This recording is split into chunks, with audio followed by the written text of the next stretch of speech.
Third game in 3 nights for the Sheffield Steelers. Sylvain Cloutier had his Hull Stingrays team ready to rock and roll in iceSheffield. Remember what happened the last time these two teams met in that venue.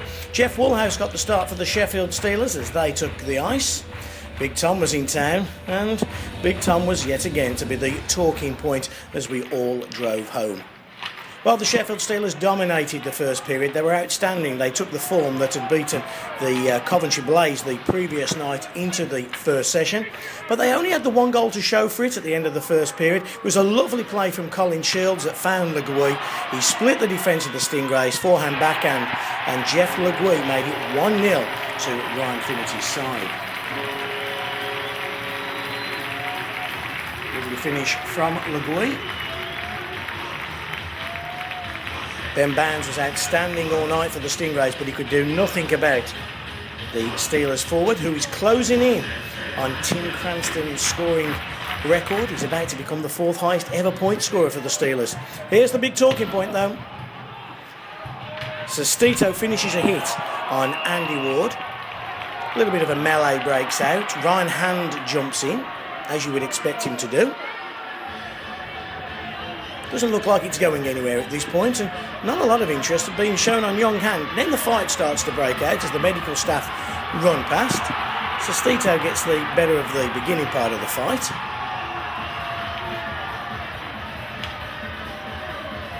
Linesman's about to jump in, and then Hand jumps up and clouts Big Tom. Then they all go again and fall to the floor.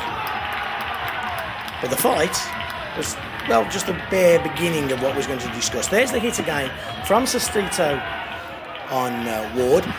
Now this hit was judged by the referee to be a hit to the head. Paul Staniforth was the man just out of picture to your right hand side that caused that. Sestito was judged a 5-minute penalty and a match penalty for a hit to the head.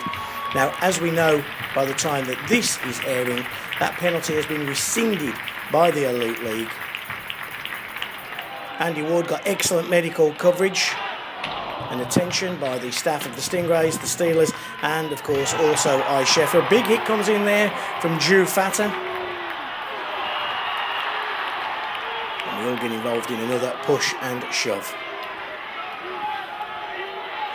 Michael Hicks this time calling the penalties.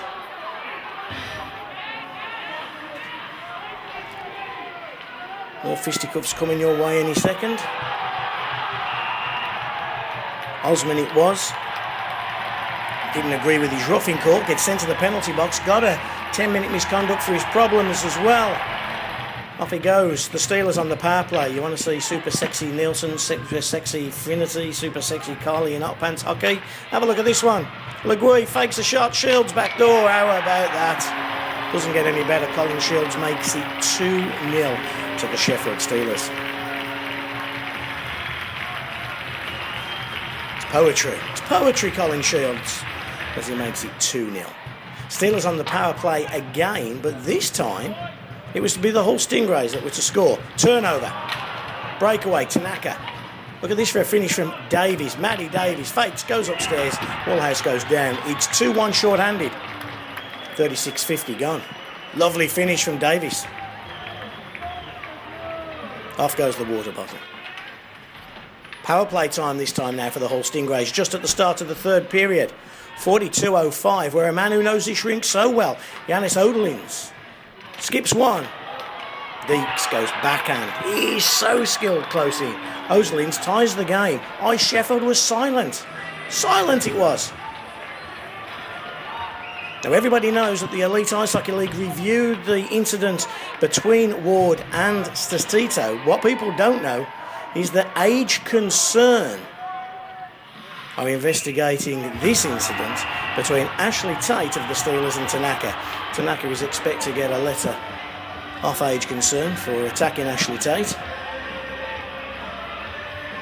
But it resulted in more power play time for the Sheffield Steelers as young Tanaka heads to the box. Steelers on the power play. Le Guy, Shields, the 2 scorers so far, and they are both instrumental in setting up Matt Stevenson. And you'll see the puck come back to Stevie, and a ripper Traffic in front, but it was from his own defenceman, Jeff Smith. Ben Bounds couldn't stop it. And Stevenson gets the eventual game winner for the Sheffield Steelers on the power play at 53:02. Smith jumps out of the way. Not a good idea, Jeff. 3-2, the Steelers led. Everybody happy again, or shall I say, more relieved again. The Sheffield Steelers came forward. Another power play opportunity, and this time Rod Sarich backhands past Ben Bounds for number 4. Sarich happy, the Steelers happy. 3 games in 3 nights. It was always going to take its toll. Sarich's goal just gave a little bit of security for the Steelers. And a 4-2 victory for 3 wins in 3 games in 3 nights. The coach, Ryan Finnerty, he was delighted, as was all of us as we left the building.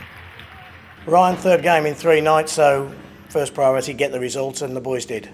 Yeah, I thought we came out strong. Obviously, second period, we lost our way a bit, and we weren't playing the way we needed to, and we got back to it in the third. They came back at us. Obviously, that Ozelinch had a couple nice goals, and he's a talented little player, and that's what happens. But at the end of the day, the guys battled, and deserved the 4-2 win.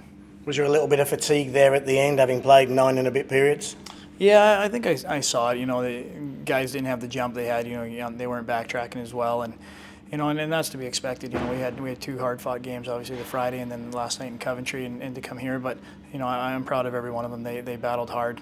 We got the points. I think we deserved all the points that we got, and we look forward to Belfast now. Talk to me about the decision to start Jeff Woolhouse tonight. Obviously, DeCaro has had 2 good nights. Yeah, we have all the faith in Wooly.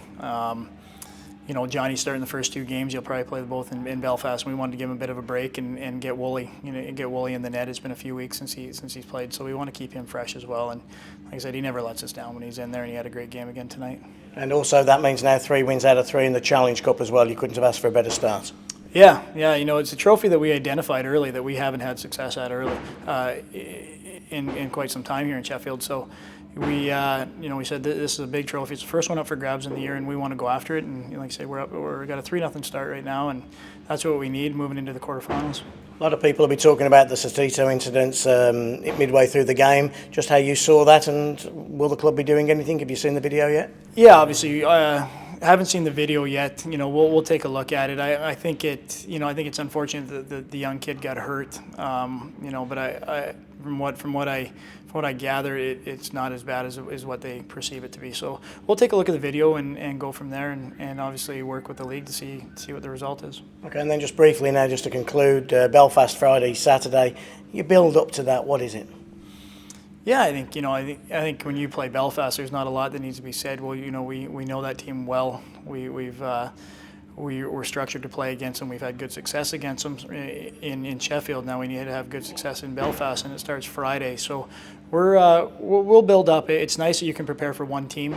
We play them back to back, and we can prepare for just solely Belfast all week here. And they're coming out of the Continental Cup. They've also played 3-3, so they'll be, we'll be catching them. Hopefully, maybe a bit tired, but like I said, they always play hard in their building. It'll be a good weekend.